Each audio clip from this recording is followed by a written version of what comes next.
What's up, y'all?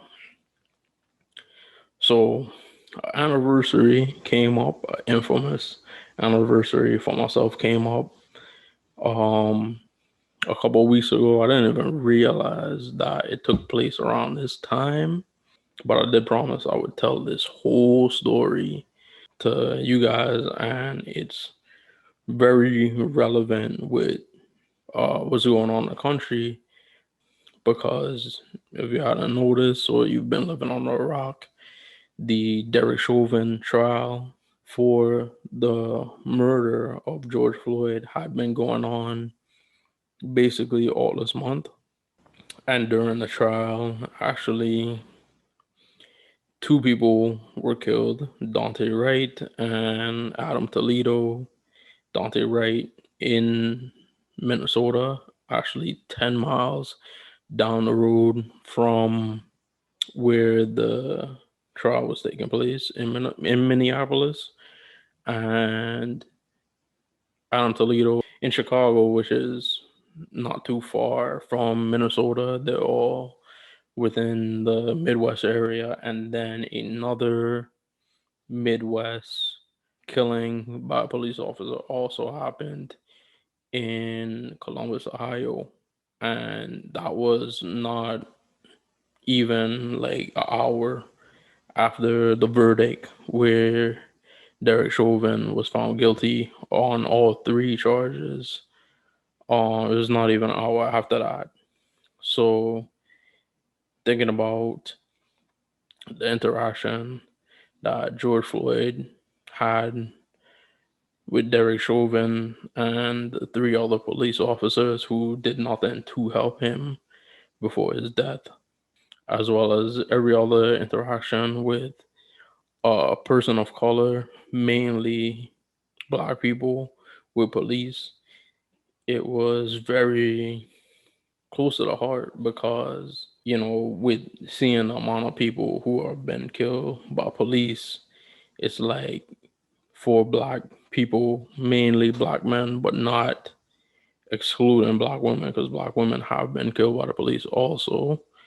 It almost feels like you're telling like a survival story, what could have been, and the fact that you were able to live through something that so many others have not. So, I said the story a little bit in episode 49 of our podcast. So, if you have a chance, check that out. Give that a listen. I gave like the Cliff Notes version, but here on Storytime, I'm gonna tell the whole story. Now, mind you, this took place actually in 2010, 11 years ago. So, my memory of the actual event isn't great, but I do remember. I don't remember the actual. I can't remember the events vividly, but I do remember the feelings vividly. So back in 2010, I actually I graduated high school 2008, went to college in 2008 to 2009. Unfortunately, I ran into financial difficulties, was forced to take a break, if that's what you want to call it. And during that break, I actually got a job with the US Census Bureau. If you're not familiar with them, the census is taken every 10 years, uh, usually the beginning of the decade. So this was the 2009 2010 operation. I got a job as a administrative clerk, so I was doing things such as data entry for the hires, filing for hires. When people were hired, I actually did payroll, timesheets, stuff like that. So when we had to go to work, we actually had to wear like, a shirt, tie, slacks, office wear. Fridays were, casual, so you could wear jeans and stuff like that. But this day, I was not wearing jeans. It was actually like some other day out of the week that wasn't the casual Friday. And at this point, I worked different shifts. So there was a day shift and a night shift. So me and my homegirl, we worked the night shift, which was like 3 to 11. She still had some work to do, but I was done. So she was sticking around getting that done, and I left. We would usually catch the bus and the train together. So she told me to go on ahead and wait at the bus stop. If the bus came and I had to to go ahead. If not, she would have called a cab. I was very frugal. So I wasn't, I was like, yeah, you catch the bus and the train, it only costs you like 2.25 at the time. So as opposed to paying like 20 something dollars for a cab.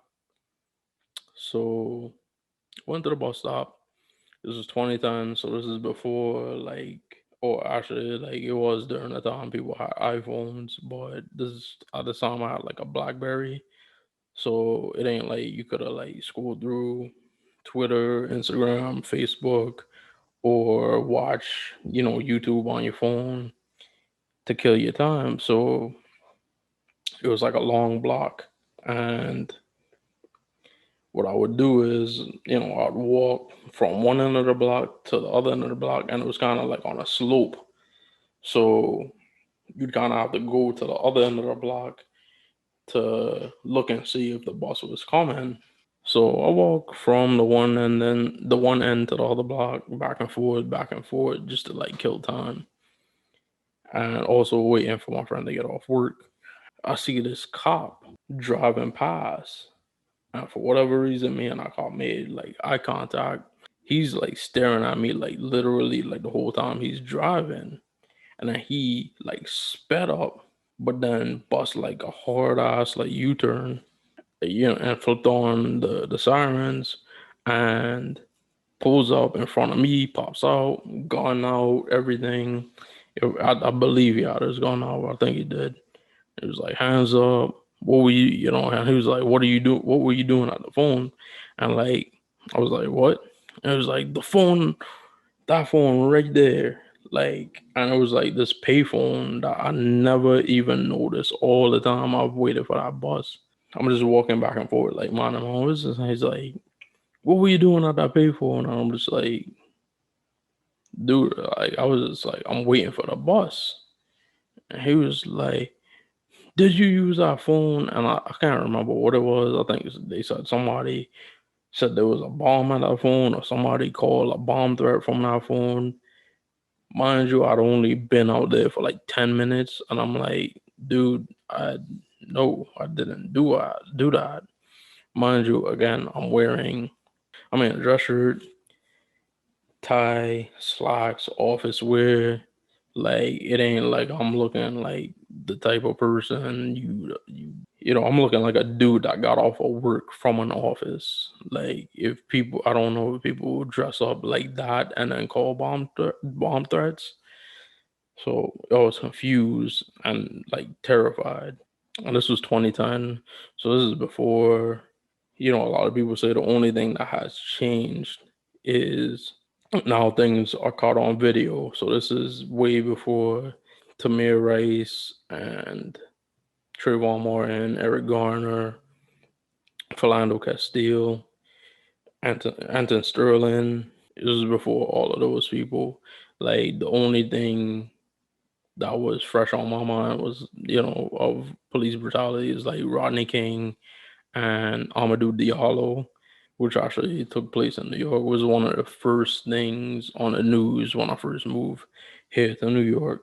So I didn't realize like how threatened my life was, but I do remember just being scared because I'm like, why is this shit happening? So yeah, me, hands up, blah blah blah. He also back up. Like, two other cop cars pull up. So all in all, it was like five cops. Made me have my hand on the hood, searching me. I used to wear like a backpack, and my backpack used to have like Esquire or GQ magazine because I was like 19 going on 20. So I was like into like dressing fly and shit. So that's why I used to have those magazines, and then I would have my little notepad where I would like jot down my little ideas and stuff. But they looked through like my bag, like violated my whole privacy and all of that. It's just something I never imagined would happen, especially dressed that way. This is during the Mike Bloomberg stop and frisk. So, I'm thinking, I'm like, I'm not wearing like a hoodie and jeans. So I'm like, why, I'm wearing like office clothes. Like, why is this shit happening to me? And all of these, um, all of these cops was there, my hands on this hot ass police hood. I'm trying, and it's like you gotta like stay still how you are. Cause in my mind too, I'm like, if I move, like like it was one of those situations where you kind of like you gotta like go off in your head to another place and just you're just waiting for it to be over.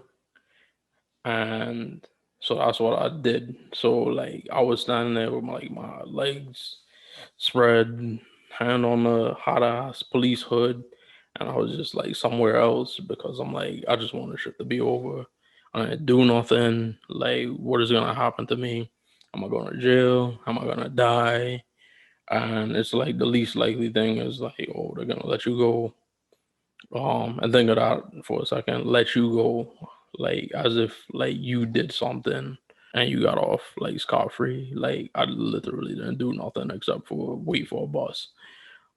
And my friend, she shows up and then she's like panicking and like crying and she's like, yo, like I was just working with him, like he didn't do nothing, blah blah, blah. And she's talking to it and like I guess like the other officers was like talking to her and then she was like, yo, we work at the census, our office is right there, you could go there, you could look, you could see we gotta sign in and sign out. Like he wasn't out here when this happened, and then they're trying to like calm her down and stuff like that.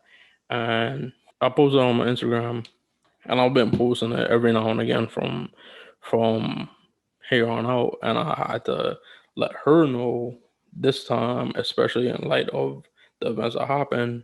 It's like, wow, like if you had not shown up, I would not be here today. I probably would not be here today. Because it would have just been me and these five cops, and Lord knows what would have happened. Luckily, they let us off.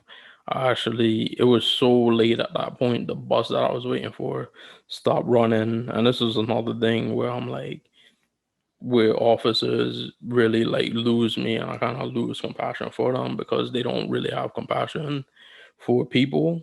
The lot of them that I've encountered, I can't speak for every police officer, but the ones that I've encountered in my whole life, it's rarely, if not ever, been like a positive experience where I'm like, all right, like this police officer is cool. Like I've literally like my whole life, and I've met police officers and had encounters with police officers literally since I was like a kid, and all of them have never left me with the impression that like I like these people have respect and compassion towards me.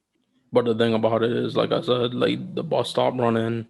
So I'm thinking in my head, I'm like, wow, like these guys could have drove us, like the trains run all night. They could have drove us to the train station, like me and my homegirl. Like she actually took a cab, but I passed on it.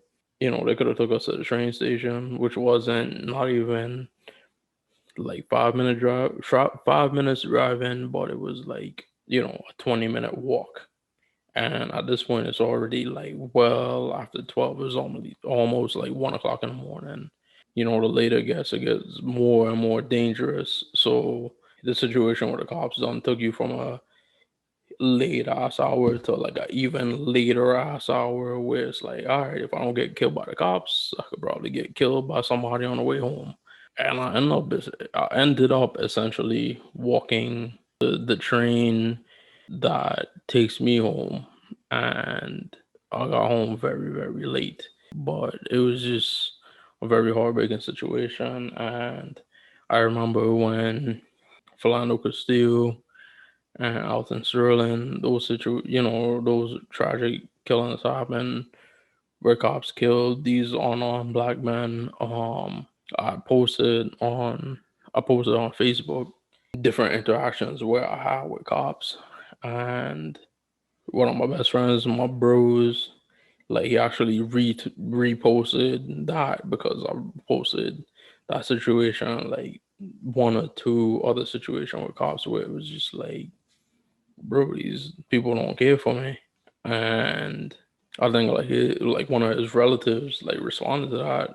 These are white people, so it's relevant because I think a lot of white people or even people who aren't black, they are really, they don't realize that like their interactions with police officers and how police officers deal with them are totally different from black people, because she responded to that was like, oh, like, well, when he's in trouble, like, don't call, like, he better not call the police. And credit to my boy, like, he actually like defended me. He was like, yo, you like, listen, auntie so and so, like, this is my friend, he's African American, we're white, we don't know what he's been through, like, this is his story and this is why. But it was interesting, she said don't call, and I'm like, yeah, like, two, besides, I don't even feel safe calling the cops because a lot of these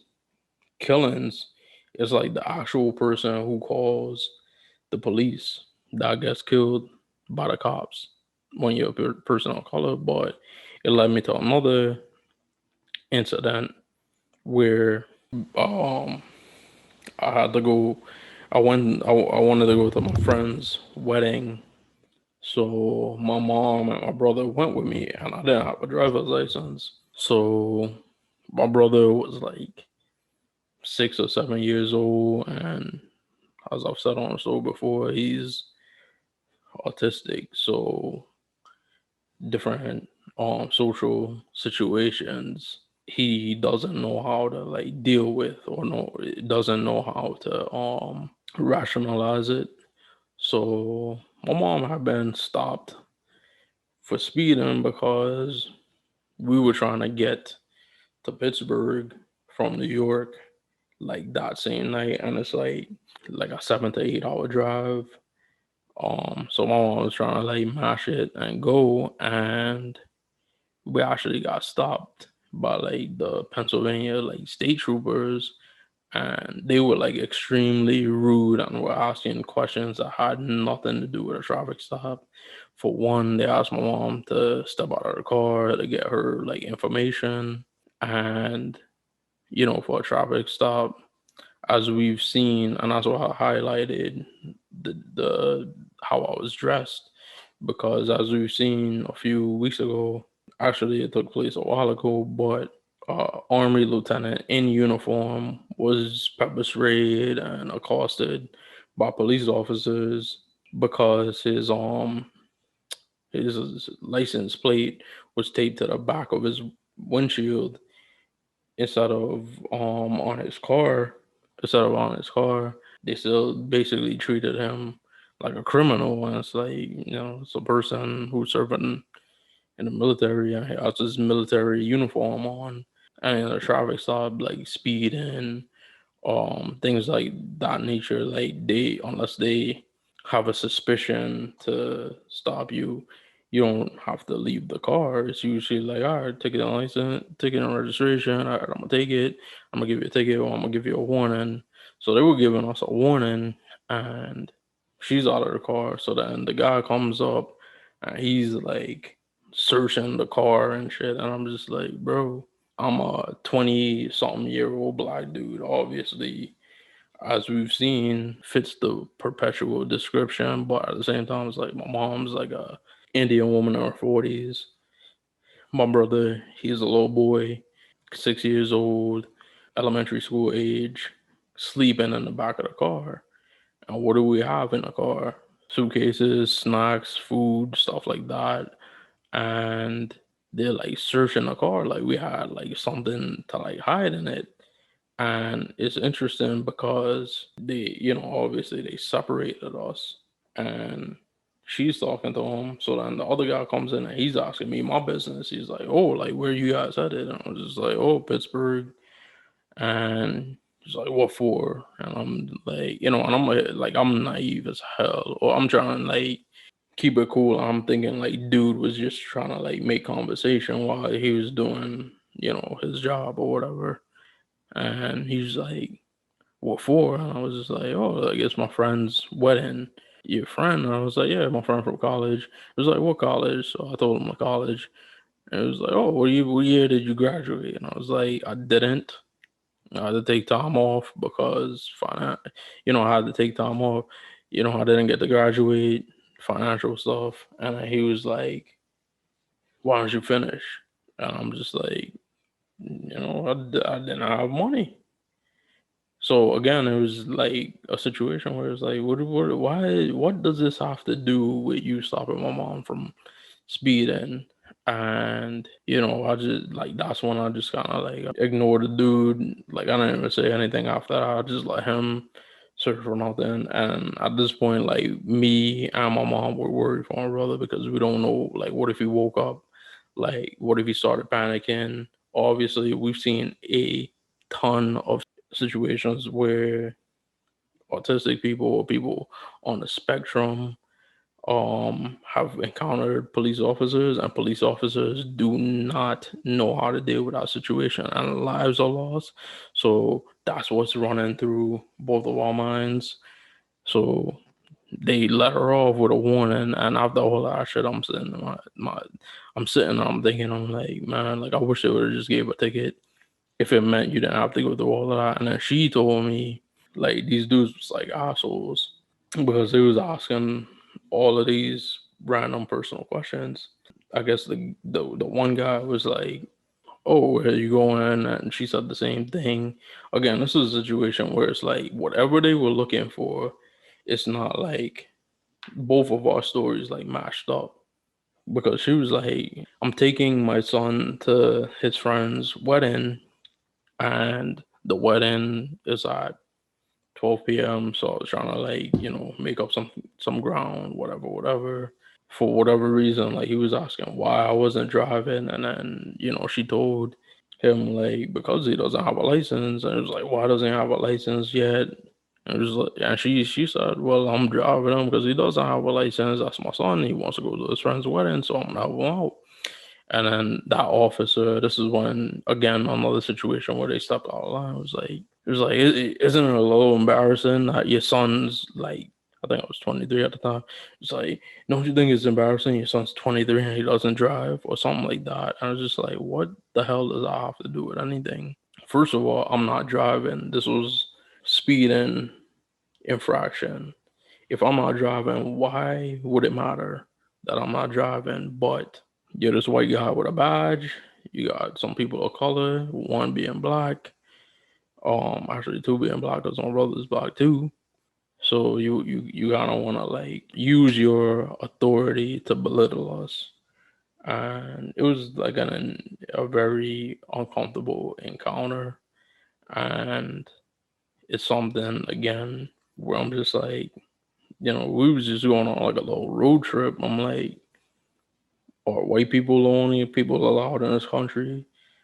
Allowed to go on road trips, and that's essentially how I felt.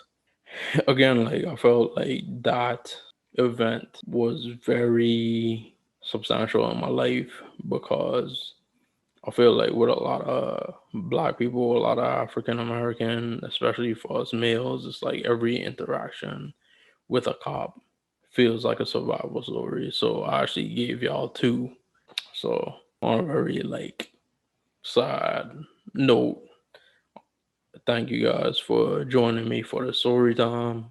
We're glad I could express feelings. Again, like I can't remember the events vividly, but I do remember like the feelings and just like the feelings of basically being dehumanized in both situations. And if you're watching this and you're not a person of color, I hope like you understand like how it feels like and truly think about it. in these situations that we have to deal with. Like it literally, like I'm looking back on it, both situations felt like things that I survived. Being the fact that over the last decade, I've seen so many people that look like me that have died, and it's very scary, and it's very traumatic, and it's very horrifying.